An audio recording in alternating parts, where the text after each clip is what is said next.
오늘 우리에게 주신 하나님의 말씀은 구약 성경에서 봅니다. 구약 성경 시편 67편 6절로 7절 말씀을 장성 목사가 번역한 연이역본으로 봉독합니다. 땅이 그 소산을 내리로다. 하나님 곧 우리 하나님이 우리에게 복을 주시리로다. 하나님이 우리에게 복을 주시리니 모든 땅끝이 하나님을 경외하리로다. 아멘. 오늘 우리는 성령님 아래 성경 위에 하나님의 말씀을 듣기를 원합니다. 오늘 여러분들이 주목하실 설교 제목은 축복의 기대감입니다. 오늘 이 말씀을 하면서 저는 복잡한 상념에 잠겼었습니다. 제가 목회를 하면서 해를 거듭할수록 제가 가끔씩 이런 생각을 합니다. 그 목회의 연륜이 쌓일수록 장성 목사에게 달라지는 게 무엇일까? 장성 목사에게 어떤 깊이가 생기는 것일까? 하고 생각해 본 일이 있습니다. 그런데 제가 목회를 한 지 한 20년쯤 되니까 제게 일어난 어떤 변화를 감지할 수 있었습니다. 그게 뭔고 하니 갈수록 병이 깊어진다는 겁니다. 무슨 병이 깊어지냐? 성도들을 향한 연민의 병이 깊어진다는 겁니다. 그러니까 성도들을 바라봤을 때 저들이 좀 더 잘 살았으면, 좀 더 행복하게 살았으면, 좀 더 저들이 고통이 없이 세상에서 조금 기쁨을 누리면서 살 수 있었으면 하는 생각을 갖게 됩니다. 그런데 인생에 살다 보면 여러 가지 일들이 있고 사람들이 겪는, 특히 제가 목회하는 교회의 성도들이 고통을 겪는 걸 보면 그게 결코 남의 일 같지 않고 갈수록 힘들고 괴롭고 가슴속에 기도 제목으로 살아남는 것을 볼 수 있었습니다. 그래서 목회자에게 있어서 그 성도들을 향한 그 끊임없는 기도와 관심, 이런 것들이 때로는 목회자의 정신세계를 황폐하게 만들기도 하고 힘들게도 만들 수 있다 하는 생각을 합니다. 그래서 어떤 목회자들은 아예 제끼기로 합니다. 그래서 그건 그냥 일어나는 일이다. 내가 어쩔 수 없는 일이다. 그리고 성도들이 겪는 어떤 깊은 고통의 바다를 이렇게 이해하는 게 너무 힘드니까 그 사이에 거대한 방벽을 치고 이제 그냥 인생은 그런 거다 하고 받아들이면서 이제 편안하게 목회를 하는 목회자들도 상당히 있습니다. 근데 저는 성격상 그런 것들이 잘 안 돼서 이 연민의 병이 갈수록 심해지는 것을 볼 수 있었습니다.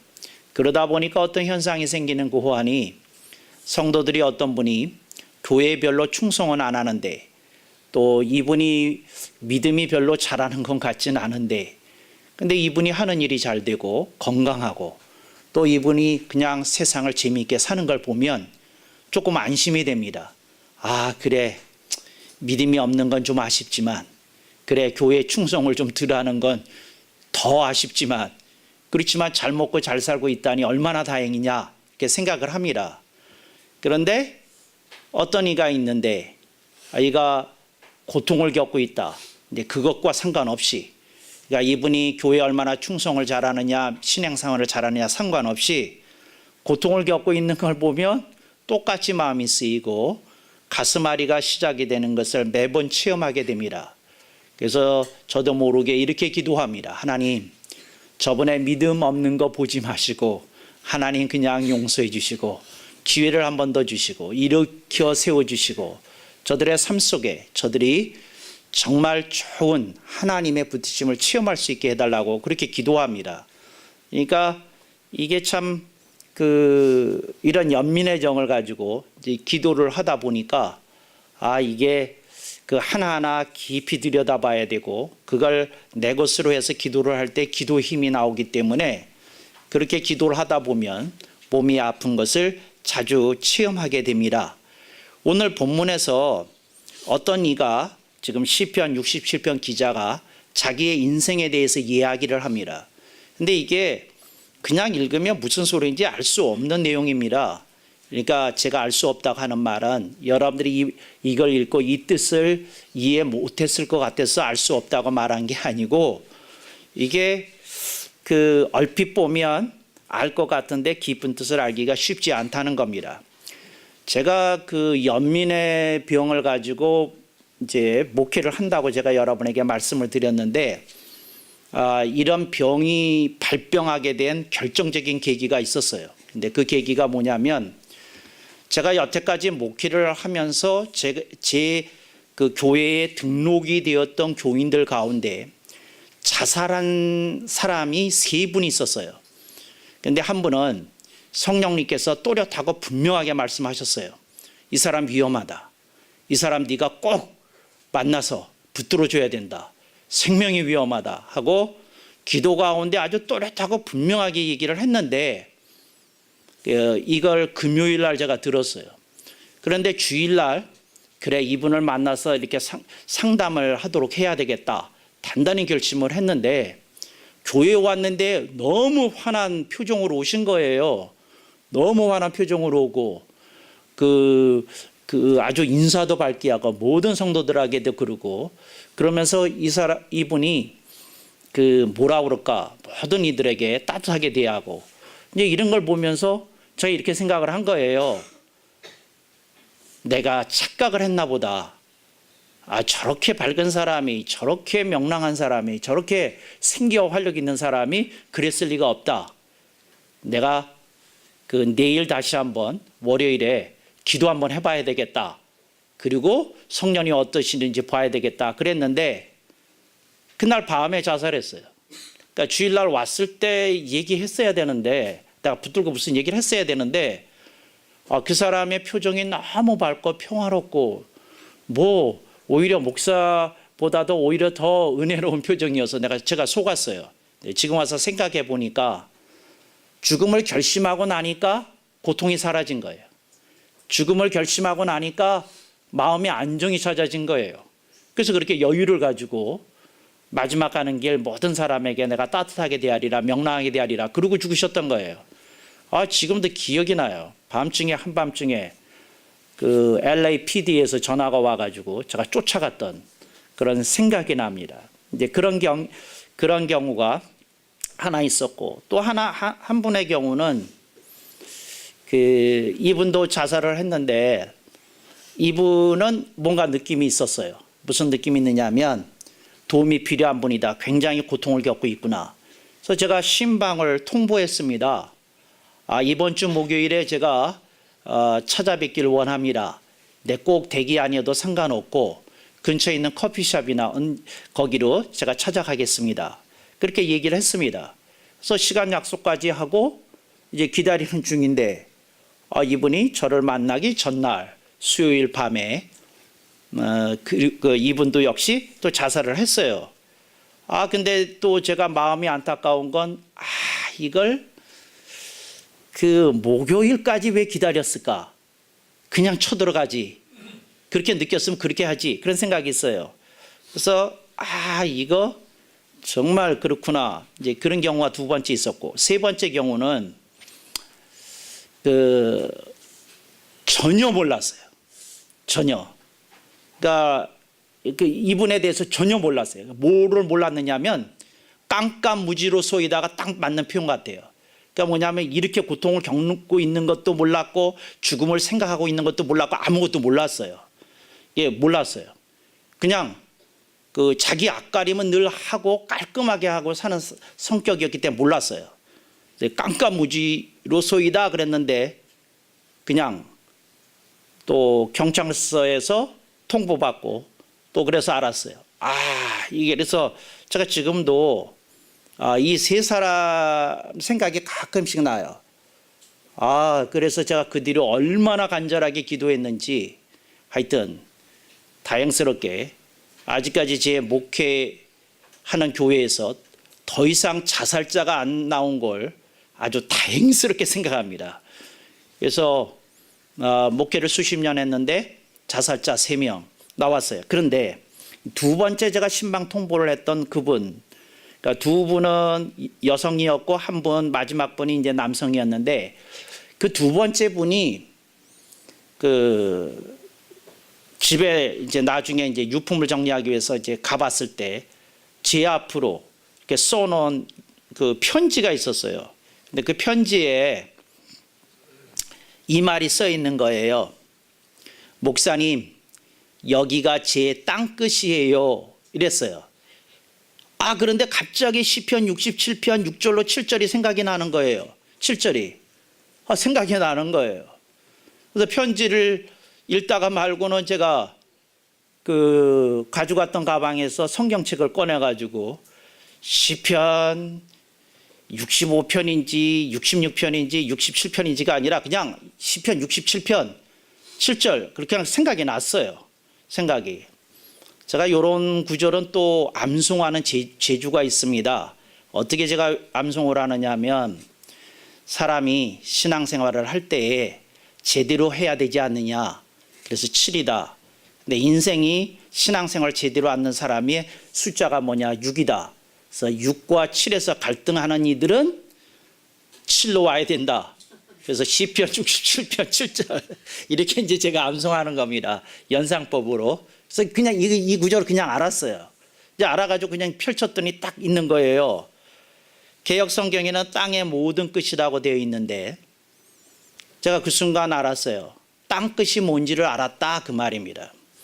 여러분, 오늘 본문에 있는 이 땅 끝을 주석을 보면 뭐라고 이 얘기를 하는고 하니 이스라엘 백성들이 옛날에는 지구가 평면인 줄 알았어요. 이렇게 평면인 줄. 그래서 사방이 똑같은 길이로 되어 있는 정사각형 평면체가 지구인 줄 알았어요. 그래서 땅끝이라고 하는 게 뭐냐면 여기입니다. 여기 내면, 모서리, 모서리도 아니고 이 면들을 전부 다 이제 땅끝이라고 부르는 겁니다. 이게 이제 주석서에서 설명을 하는 얘기인데 제가 그 편지를 읽으면서 알았다니까요. 뭘 알았느냐 하면 어떤 사람이 죽고 싶을 정도로 고통을 겪고 있으면 그 자리가 땅끝이라는 거 그때 처음 알았다니까요. 그래서 여러분, 전라남도 해남은 잊어주세요. 여러분, 주석서에서 말하는 땅끝은 잊어주세요. 땅끝이 뭐냐? 죽고 싶을 만큼 인생이 힘들고 벅차고 괴롭고 넌덜이 나는 사람이 서 있는 자리가 땅끝입니다. 그러니까 여러분들이 오늘 옛설에 여러분이 서 있는 자리가 땅끝이 아니면 그걸로 복받은 겁니다. 아멘이 약하네. 그러니까 여러분들이 그런 사람들이 있어요. 땅끝에 서 있는 사람들이 있다는 거죠. 여러분, 우리가 기독교인만 품어야 되겠습니까? 그렇지 않으면 세상 모든 사람을 품어야 되겠습니까? 세상 모든 사람을 품어야 됩니다. 제가 무슨 얘기를 하고 있는 거냐면 그 사람이 예수님을 아는지 모르는지 상관없이 기독교를 믿는지 안 믿는지 상관없이 이 세상에는 땅끝에 서 있는 사람들이 너무 많다는 겁니다. 이제 가장 뉴스에 요즘 자주 등장하는 시리아 난민들, 이 사람들이 땅끝에 서 있어요. 갈 데가 없어요. 갈 데가. 어느 나라도 이 사람들을 환영하지 않습니다. 어느 나라도 이 사람들을 인격 대우하지 않습니다. 이 사람들이 어떤 사람들이냐? 인간적인 대우를 받는 사람들이 아니라 그냥 정치적으로 처리해야 될 대상물입니다. 그러니까 하여튼 도떼기 시장도 아니고 당신들은 15,000명 받아라, 우리는 20,000명 받겠다, 어쩌고 저쩌고 이런 얘기, 우리는 더 이상은 안 된다, 이런 얘기. 또 헝가리 같은 나라는 장벽을 그냥 세워가지고 들어오지 말라는 소리나 하고 고민하는 건 없고 막는 것만 하고 또 이 사람들을 실어 날려주겠다고 하면서 또 돈을 챙겨주는 밀항 조직은 또 왜 그렇게 많답니까? 이거 다 유럽 사람들이 끌어들이면서 그건 돈이나 벌겠다고는 그런 범죄 조직이나 또 일반 사람들 중에 이것을 통해서 떼돈을 벌겠다는 사람 왜 또 그렇게 많은 겁니까? 그 사람들이 전부 땅끝에 서 있어요. 시리아 난민들만 땅끝에 서 있겠습니까? 우리 탈북자들, 중국의 규제 때문에 남한으로 오는 길도 막혀 있고 또 떠나온 북한으로 들어가는 건 상상조차 할 수 없는 일이고 이분들이 땅끝에 서 있지 않아요? 기껏 24년 동안 공부하고 군대 갔다 왔더니 고용절벽이 기다리고 있는 청년들, 이거 뭐 어쩌란 말이에요. 돈이 있어야 연애도 하잖아요. 결혼은 바라지도 않아요. 그 사람들이. 뭔가 일을 하고 있어야지 떳떳하게 여자를 사귀고 싶은 마음도 생기는 거 아니에요? 3포니 4포니 7포 세대니 뭐 이런 얘기가 나오는 이런 사람들이 이 세상에 지금 얼마나 많은지 모르겠어요. 절망이라고 하는 단어가 쉽게 들리는 사회, 사회 안전망이 붕괴된 사회. 그런데 그 속에서 좌우지간 본인이 감내할 수 있는 한계점에 도달하고 있는 사람들, 이게 오늘 본문이 말하는 땅끝입니다. 그래서 모든 땅끝이라고 하는 말은 지점이 아닙니다. 그 사람들 하나하나가 땅끝입니다. 그러니까 그 사람이 나는 여기서 정말 감당하기 힘들어요. 그 땅끝 하나. 또 어떤 사람이 다른 데서 말하고 있어. 그 땅끝 하나. 지금 대한민국의 땅끝이 도대체 얼마나 많을까 생각을 해보면 이건 뭐 어둡잖아요. 또 노인들 중에서 건강이 나빠졌는데 근근히 끼니만 때우면서 사는 사람들이 또 얼마나 많고 노숙자들이 얼마나 많고 악에 바친 근로자들이 얼마나 많고 이런 땅끝이 좀 생각이 되어져야 되는데 대한민국의 보수주의 신앙을 갖고 있는 사람들은 맨날 같이 한다는 얘기가 할렐루야 아멘, 축복받으시다 아멘, 축복 대박 아멘. 이럴 때는 아멘이 아니죠. 아멘 아멘 아멘 아멘이겠지. 이런 데 속아가지고 자기들의 일심 합력에서 세운 거대한 교회 구조물에 속아가지고 얼마나 사람들이 땅끝에 서 있는지에 대해서는 생각 안 하고 마치 자신들이 지상의 천국의 일원이나 댕냥 외면하고 사는 신앙인들이 얼마나 많은지 몰라요. 지금도 그들이 외치는 그 복음을 들여다보면 정말 주님이 귀를 막으시지 않을까 싶어요. 저는 개인적으로 이런 생각을 합니다. 잘 되는 사람들의 복음은 복음이 아니야 이 등신아. 난 이렇게 얘기하고 싶어요. 왜? 그 사람 복음이 없이도 잘 살아. 잘 되고 있으니까.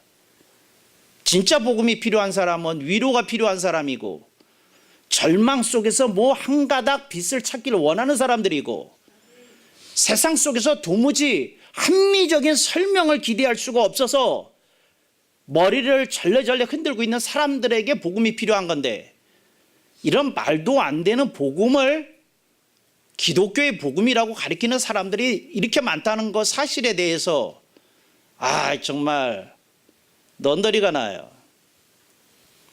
정말이에요. 어떤 보수 신앙을 가진 사람들의 모습을 보면 저는 분명히 얘기합니다. 그래서 제가 보수 신앙이 싫어요.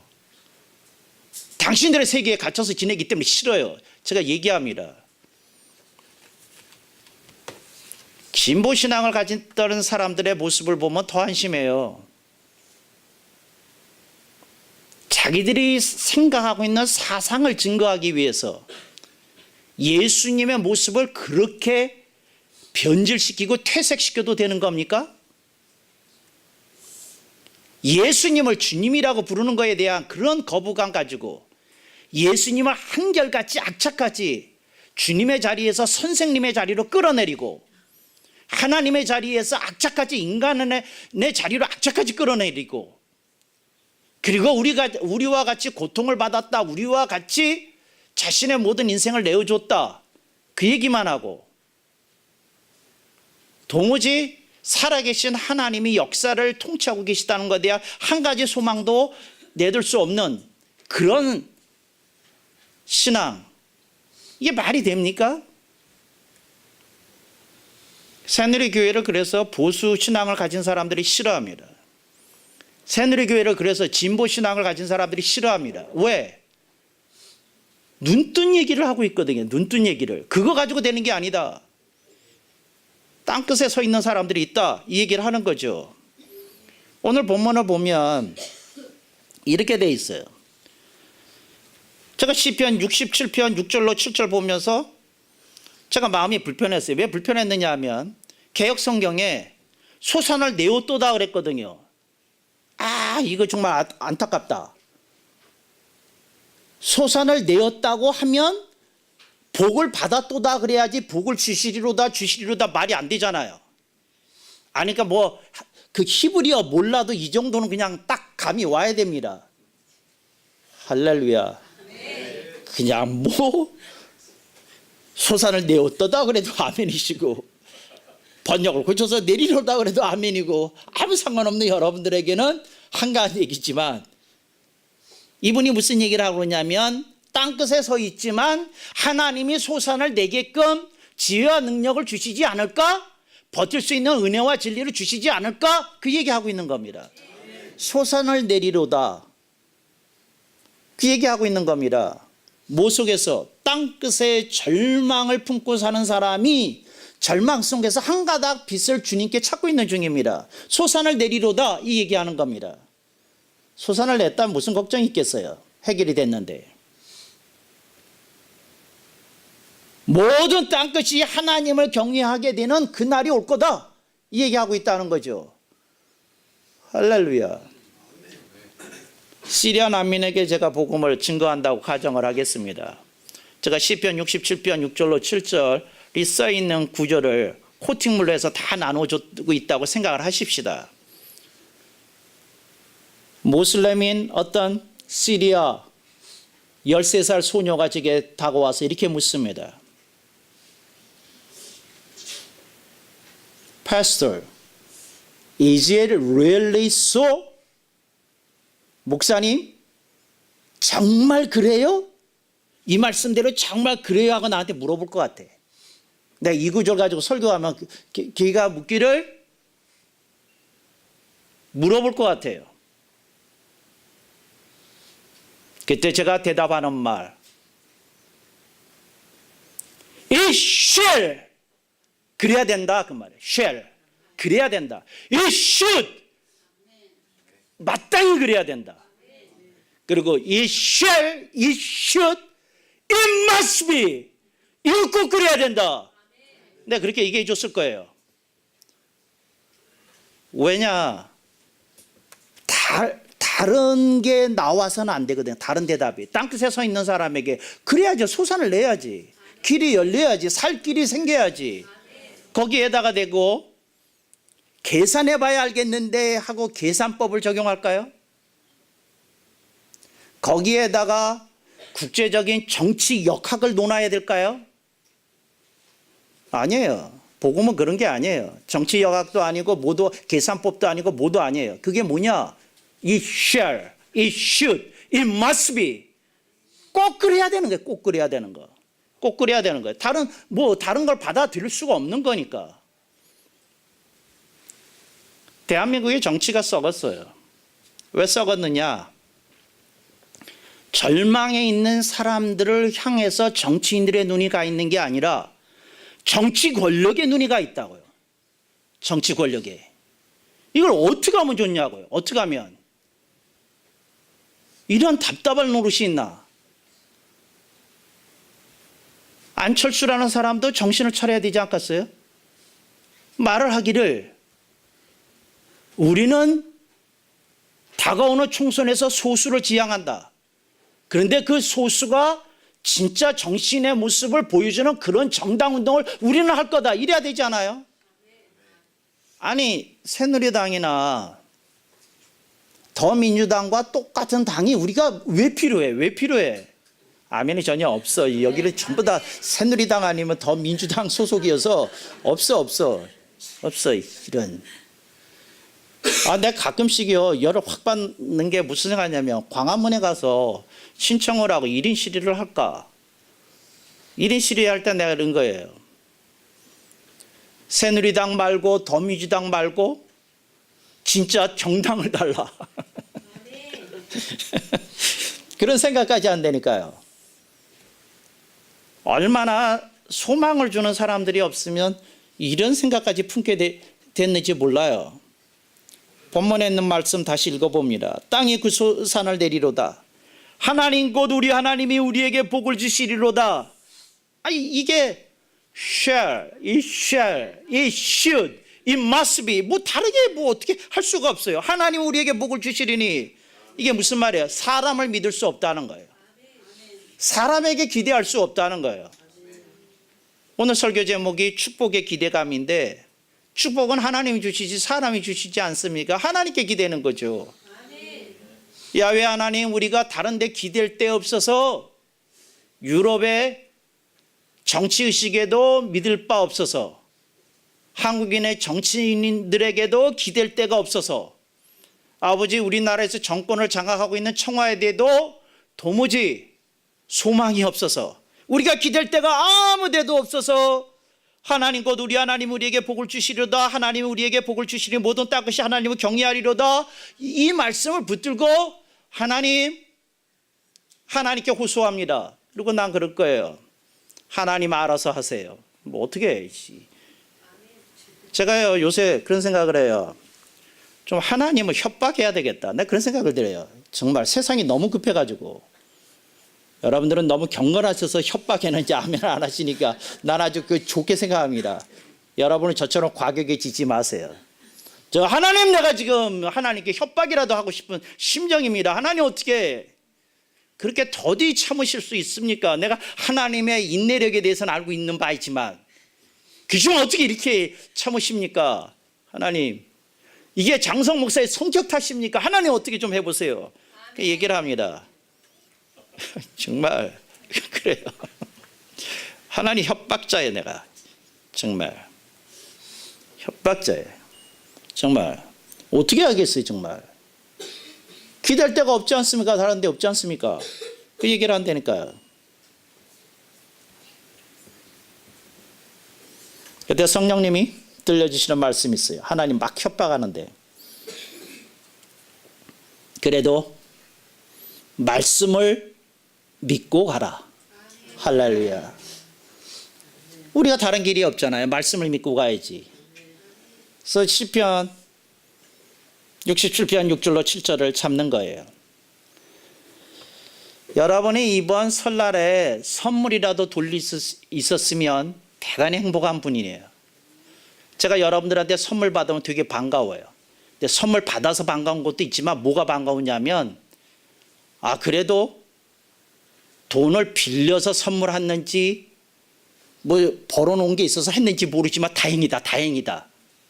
여러분 사람이 너무 막히면요 빌릴 데가 없어요. 아멘 하는 사람이 하나도 없네. 경험이 없구나. 빌릴 데가 없어요. 물어볼 데 없고 말 걸 데 없어요. 명절이 되면 이거 정말 미안해. 이런 표현 한 번만 더 쓸게요. 지랄 같아. 명절이. 얼마나 지랄 같은 줄 알아요? 정말. 그런 힘든 사람들이 이 명절에 있어요. 제가 이런 생각을 하죠. 제가 명절 때 되면 가끔씩 이런 기도합니다. 하나님, 제가 이렇게 잘 먹고 잘 지냅니다. 하나님 좀 용서해 주세요. 제가요, 이번 예설에 좀 재충전을 해서 좀 쉰 다음에요. 다시 목요일부터 연민을 앓을게요. 근데 좀 봐주세요. 저도 좀 쉬어야 되겠어요. 제가 그럽니다. 눈물이 나요. 눈물이 나. 정말 어떻게 안 되는 사람들 보면 눈물이 나고 가슴 아파요. 힘들고 그래요.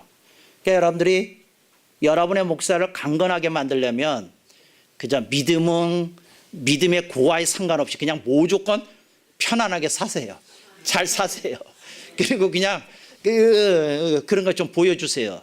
그래서 목사의 근심과 걱정을 덜어주세요. 할렐루야. 그런데 여러분들이 그 힘든 과정 속에서 기억해 주세요. 땅끝에 있는 사람들이 있어요. 여러분이 땅끝이 아니라면 그게 축복이라고 받아들여 주세요. 그리고 여러분들이 힘든 걸 알았으니 힘든 사람들을 위해서 기도해 주세요. 여러분들이 시리아 난민을 위해서 기도해 주시고 세상의 모든 분쟁과 또 한국의 고용절복 속에서 절망하고 있는 젊은이들, 그리고 한국에서 정말 여러 가지로 사회적인 불평등으로 인해서 고통을 겪는 이들에게 정말 뭔가 기여할 수 있는 인물을 여러분의 가정에서 배출해야 되겠다고, 여러분의 자녀들을 좀 그렇게 키워내셔서 대한민국이 지금이 소망이 없다면 여러분의 자녀로 인해서 대한민국의 소망이 있는, 더 소망이 있는 훌륭한 선진국이 되기를, 세계를 선도하는 인류국가가 되기를 축원합니다. 그런 축복에 대한 기대감으로 이 옛설을 잘 보내시기를 축원합니다. 아멘. 억만 번.